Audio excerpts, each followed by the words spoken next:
आज के क्लास में हम लोग आरआरबी ग्रुप डी के द्वारा 2 दिसंबर 2025 शिफ्ट 2 में पूछे हुए साइंस के 25 प्रश्न को हम लोग डिस्कशन करेंगे। इस शिफ्ट की अगर बात किया जाए तो फिजिक्स से 10 प्रश्न पूछा गया था, केमिस्ट्री से 8 प्रश्न पूछा गया था और बायो से 7 प्रश्न पूछा गया था। अगर इस शिफ्ट की बात किया जाए तो फिजिक्स से सबसे ज़्यादा प्रश्न पूछे गए थे। तो चलिए हम लोग क्लास को शुरू करते हैं।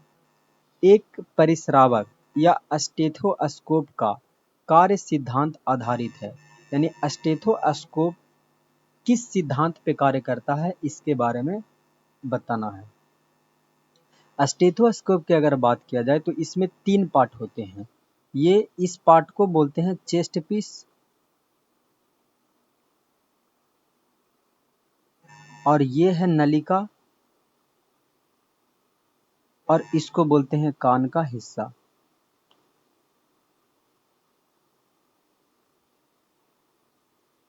जब चेस्ट पीस को शरीर पे रखा जाता है, जब चेस्ट पीस को शरीर पे रखा जाता है तो ध्वनि तरंगे परावर्तित होकर के नलिका के माध्यम से डॉक्टर के कानों तक पहुंचता है, जिससे शरीर में हृदय और फेफड़े से आने वाले ध्वनि को आसानी से डॉक्टर सुन सकता है। तो ये कौन सा क्रिया इसमें होता है? तो ध्वनि का परिवर्तन होता है। तो राइट आंसर हो जाएगा इसका ऑप्शन नंबर डी। अवतल लेंस के लिए निम्नलिखित में कौन सा कथन सत्य है? अवतल लेंस के लिए निम्नलिखित में कौन सा कथन सत्य है? अगर बात करें अवतल लेंस का तो इसे डाइवर्जिंग लेंस भी कहते हैं। इसमें हमेशा आभासी प्रतिबिंब बनता है और वस्तु के समान तरफ बनता है, आकार में छोटा बनता है और हमेशा सीधा बनता है। तो इनमें अवतल लेंस में कौन सा कथन मिल रहा है ना? प्रतिबिंब हमेशा आभासी, तो आभासी मिल रहा है, सीधा भी मिल रहा है और वस्तु के समान के तरफ ये भी मिल रहा है। तो राइट आंसर हो जाएगा इसका ऑप्शन नंबर ए।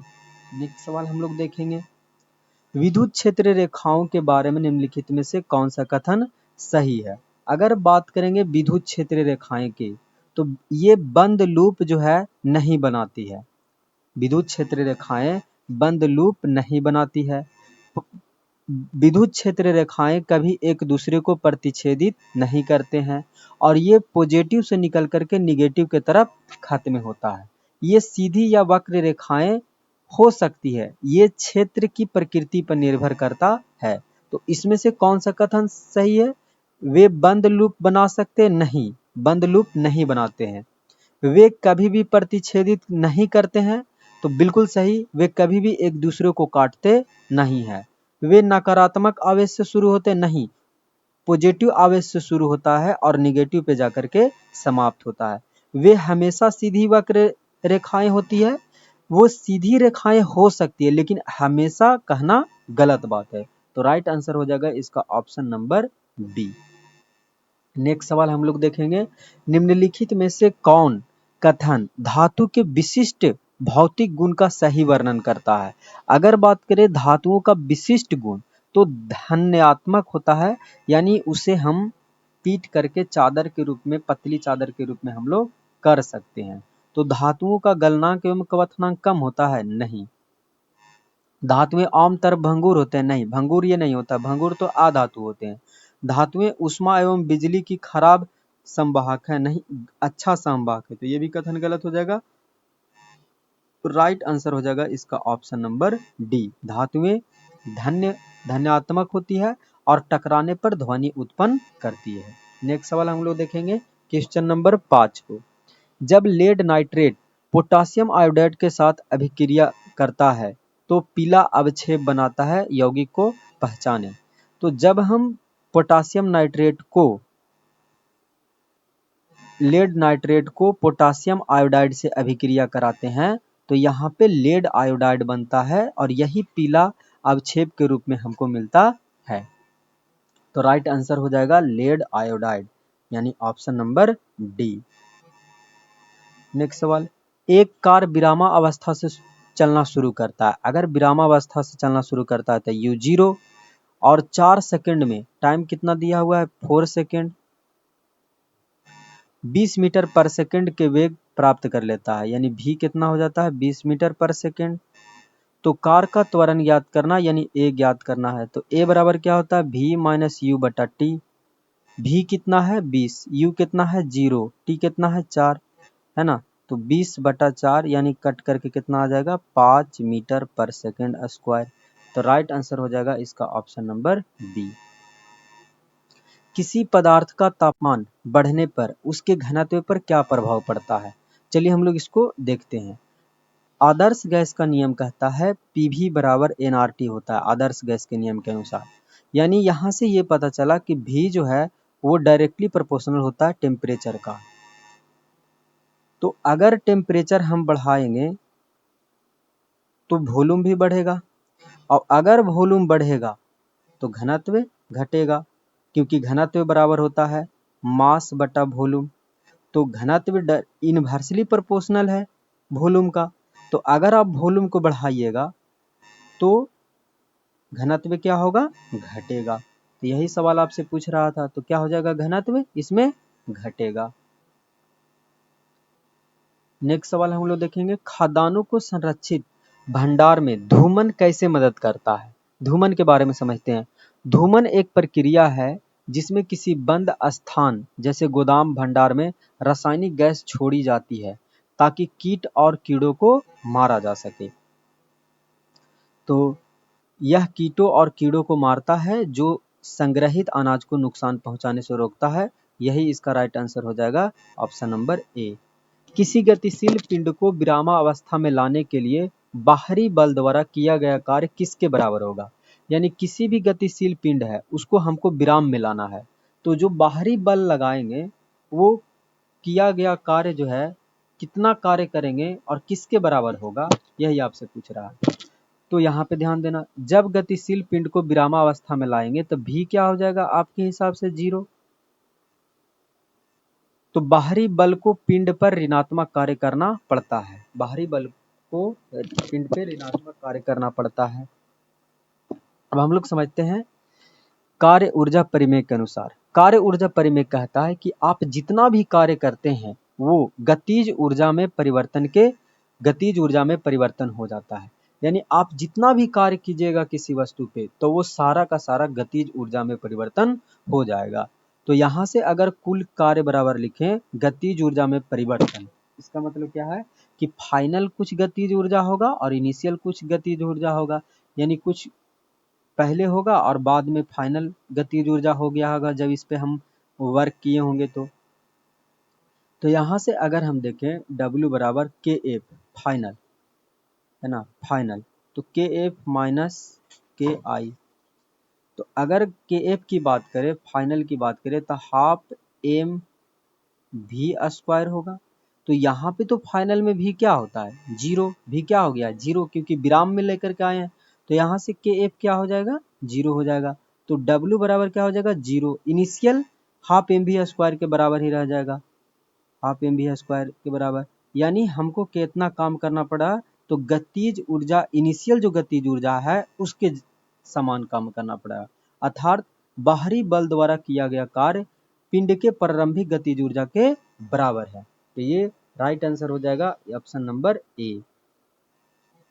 नेक्स्ट सवाल हम लोग देखेंगे, निम्नलिखित में से क्या प्रजनन स्वास्थ्य को बनाए रखने में मदद करता है।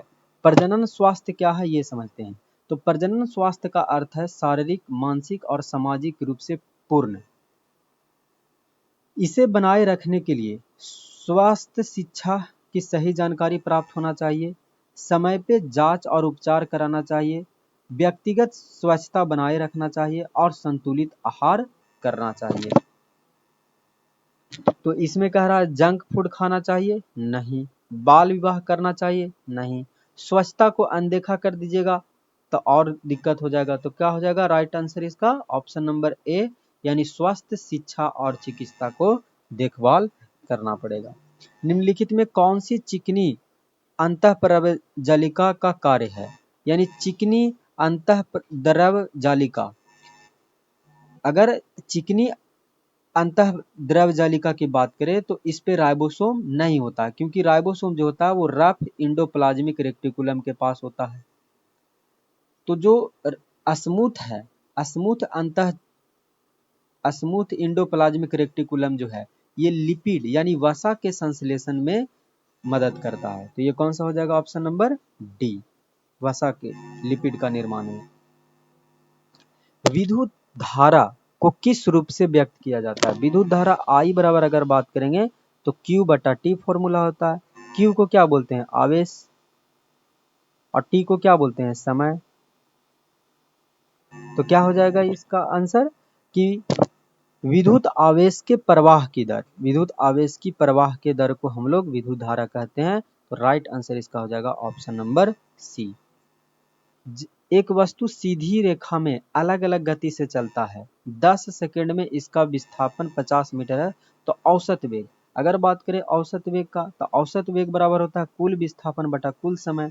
तो कुल विस्थापन कितना था? 50, और टाइम कितना दिया हुआ था? 10। तो इसको जब काट देंगे तो कितना आ जाएगा? 5 मीटर पर सेकेंड स्क्वायर। तो इसका राइट आंसर हो जाएगा ऑप्शन नंबर ए।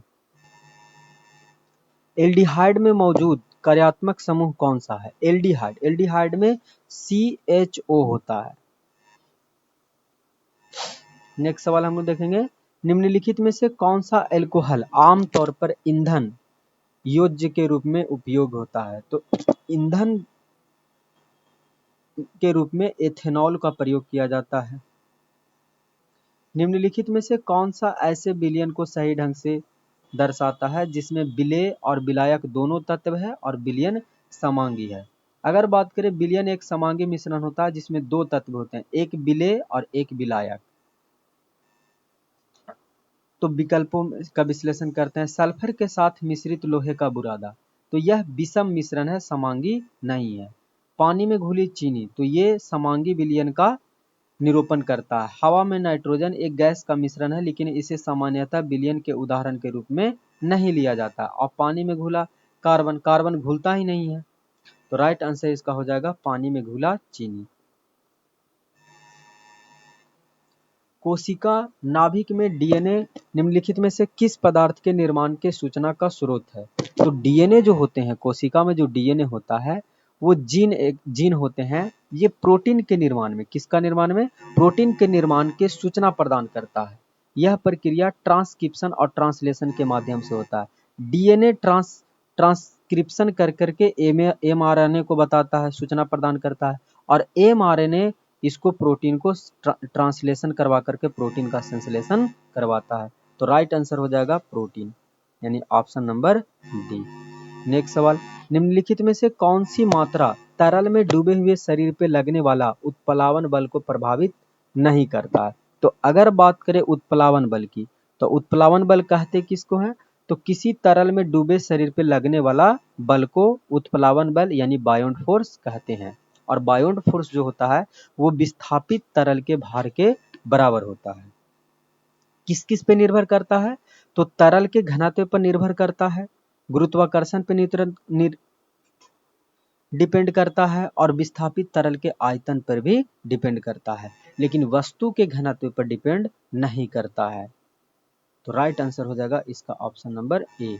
नेक्स्ट सवाल हम लोग देखेंगे, न्यूरॉन का कौन सा भाग है जो नाभिक और कोशिका द्रव साइटोप्लाज्म में रखता है? तो वो कोशिका ही है, कोशिका का शरीर ही है जो नाभिक और साइटोप्लाज्म को रखता है। तो राइट आंसर हो जाएगा ऑप्शन नंबर कोशिका शरीर। डेंड्राइट्स की बात करें तो केवल आवेग को ग्रहण करता है। तंत्रिका अंत की बात करें ये, तो आवेग को संप्रेषण अगले न्यूरॉन को जोड़ता है ये। एक्सॉन की बात करें तो आवेग जो यहाँ से मिला डेंड्राइट को वो आगे तक पहुंचाता है। एक आदमी एक छोटी शल्य क्रिया से गुजरता है जो शुक्राणु को वीर्य के साथ मिलने से रोकता है। सबसे अधिक संभावना है कि किस संरचना में बदलाव किया गया था? तो ये शुक्रवाहिका को ही काट दिया गया था। तो शुक्रवाहिका क्या करता है कि ये वृषण में मौजूद शुक्राणु को मूत्राशय के मार्ग तक पहुंचाता है। तो राइट आंसर हो जाएगा इसका ऑप्शन नंबर ए। नेक्स्ट सवाल, अवतल दर्पण के लिए मुख्य अक्ष के ऊपर एक छवि की ऊंचाई होती है। तो अवतल दर्पण में मुख्य अक्ष की जो छवि है वो किस पे डिपेंड करता है कि वस्तु को हमने कहाँ पे रखे। जिस वस्तु को अलग अलग पोजीशन पे रखेंगे तो उसका छवि भी अलग अलग बनेगा। तो ये क्या हो जाएगा राइट आंसर इसका ऑप्शन नंबर बी। एथेनॉल किस कार्यात्मक समूह के उपस्थिति के कारण पानी में मिश्रणीय है। तो पानी के साथ हाइड्रोक्सिल समूह जो होता है वो पानी के साथ हाइड्रोजन बॉन्ड बनाता है जिससे एथेनॉल पानी में मिश्रणीय है। तो कौन सा हो जाएगा हाइड्रोक्सिल समूह। राइट आंसर इसका हो जाएगा ऑप्शन नंबर सी। विषम मिश्रण के बारे में कौन सा कथन सही है। विषम मिश्रण कहते किसको है। विषम मिश्रण रासायनिक रूप से संयोजित नहीं होते हैं बल्कि भौतिक रूप से एक साथ मिश्रित होते हैं, इसीलिए प्रत्येक पदार्थ अपने गुण को बनाए रखता है। मतलब प्रत्येक पदार्थ जो भी पदार्थ है वो अपने गुण को बनाए रखता है। जैसे सलाद में बहुत सारे चीज रहते हैं तो वो अपने गुण को खोते नहीं है। अगर इसमें खीरा है, मूली है, तो सभी अपना जो गुण है वो बनाए रखता है। तो राइट आंसर हो जाएगा इसका ऑप्शन नंबर सी। व्यक्तिगत पदार्थ जो है अपना गुण को बनाए रखता है। निम्नलिखित में कौन सा फ्लोरीन कार्बन का अपरूप है। तो C60 जो है वो फ्लोरीन कार्बन का अपरूप है। निम्नलिखित में से कौन फसल सुरक्षा का जैविक तरीका है। फसल सुरक्षा का जैविक तरीका कौन है। तो फसल को जैविक तरीका है कीट शिकारियों को पेश कर देना। कीट शिकारियों को पेश कर देना। राइट आंसर हो जाएगा इसका option number C. Thank you.